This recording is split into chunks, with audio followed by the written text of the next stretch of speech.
Hi, welcome to my podcast, Thinking with Quinn. I'm your host, Quinn.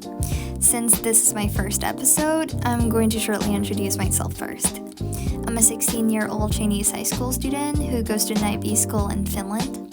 And every episode will explore an idea, story, or a question that's been on my mind lately. Since the World Cup is happening, I've found myself thinking about something I never really questioned before. Why is the men's tournament simply called the World Cup, while the women's tournament almost always need the word women's in front of it? At first, I thought it was just a football thing, but the more I thought about it, the more I realized it might actually say something about the way we think in general. So today, let's think about that together. Imagine someone tells you, I love watching the World Cup. Would you ask, the men's or the women's? Probably not, I wouldn't either, and most of us automatically picture the men's tournament. But why? Where does that assumption come from? I actually started this podcast because I love noticing little things that most of us accept as normal and asking, wait, why does it work like that? So a while ago, I was scrolling through social media when I saw that China's women's national football team had qualified for the 2027 World Cup. I was so excited. It's my country's team, and I was really proud of them. So I went to tell my dad. I was like, Dad, our national football team qualified for the World Cup. He looked at me and immediately said, No way. That can't be true. Like, what are you talking about? So, for anyone who doesn't know, China's men's national team has only qualified for the FIFA World Cup once, back in 2002. So, when I said our national team, he naturally assumed I meant the men's team. Then I laughed and said, no, I meant the women's team. And suddenly, his reaction changed. He was like, oh, that makes sense. You should have told me it was the women's team. And that conversation really stayed with me. Neither of us was trying to make a statement about gender. We simply shared the assumption that when someone says the national football team or the World Cup, they're talking about the men's game. And that's when I started wondering, why do we think that way? While I was thinking about this, I came across an idea from the French philosopher Simone de Beauvoir in a book, The Second Sex. In the book, she argued that throughout history, men have often been treated as the default human being, while women are treated as a separate category. Once I understood that idea, I started noticing it everywhere. We often just say football, and people imagine men's football. We say World Cup, and most people picture the men's tournament. Historically, we even had words like actor and actress or waiter and waitress, where the male term was treated as the standard, and the female term became the variation. Well, of course, language has changed over time, and many of those terms are used differently today. But it made me wonder whether the way we talk still reflects some of the assumptions Beauvoir was writing about. So if Beauvoir's idea helps explain how we think, history helps explain why we ended up here. When people say women's football is less popular than men's football, they often assume it's because women were never interested in football in the first place. But that's actually not true. Women have been playing football for over 100 years. During the First World War, when many men were away fighting, women began playing football in factories and local communities. At first, it was just for fun, but very quickly, it became much bigger than that. Women's matches started attracting thousands of spectators, and many games were organized to raise money for charities and injured soldiers returning from the war. Football wasn't just entertainment. It was helping communities. So, if women's football was becoming more and more popular, what happened? In 1921, the Football Association in England banned women's football from being played on grounds owned by clubs affiliated with the FA. The official reason was that football was considered, quote, quite unsuitable for females, and that playing it could be harmful to women's health. Today, many historians believe there was more to the story.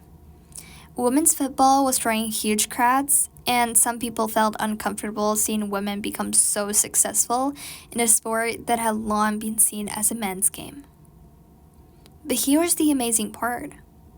The ban didn't stop women from playing football. It only made it harder. Women's teams continued to play whenever they could. They organized matches, formed clubs, and kept the sport alive even without official support. Imagine loving something so much that you're willing to keep doing it, even when the biggest football organization in your country tells you that you shouldn't. Eventually, the ban was lifted. But by then, almost 50 years had passed. Think about that for a second. Imagine if a sport you love today suddenly disappeared from schools, stadiums, and television for 50 years. How different would it look when it finally came back?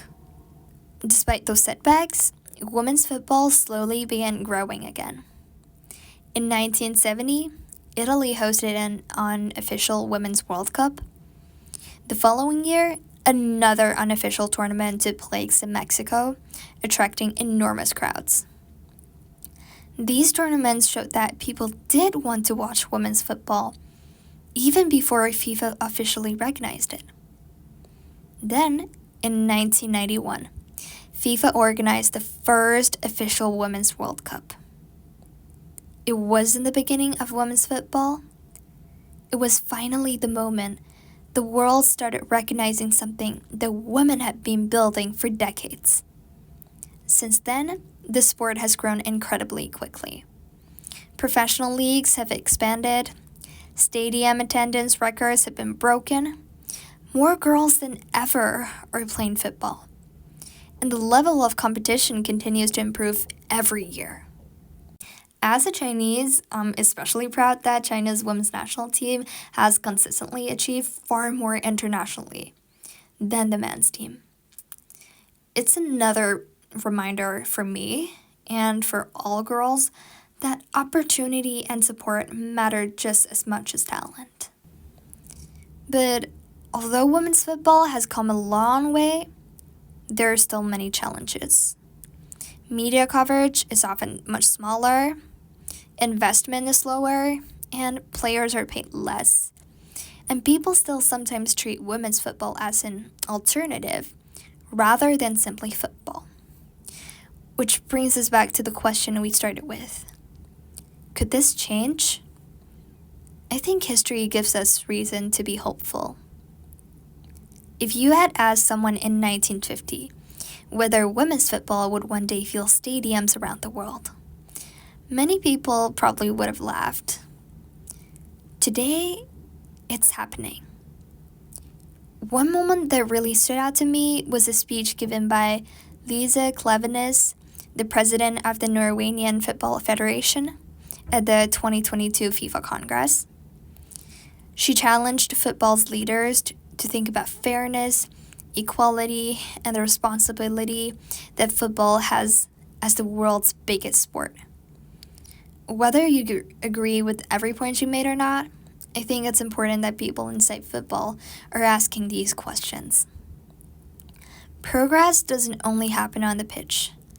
It also happens when people are willing to question traditions that we've accepted for a long time. So, will people always think of the men's tournament when someone says the World Cup? Well, maybe not. Language changes, culture changes, and football changes. And perhaps one day, saying which World Cup won't sound like a strange question at all. That's what I love about asking questions like this. It's not about proving that one tournament is better than the other. It's about noticing the assumptions we don't usually notice. The next time someone tells you they're watching the World Cup, maybe you'll pause for just a second. Which World Cup? And why did I picture that one first? Thank you so much for listening to the very first episode of Thinking with Quinn. I hope this episode gave you something new to think about. And in the second episode, we're gonna be talking about my experience and culture shocks I faced in Finland. I'll see you in the next episode. Bye!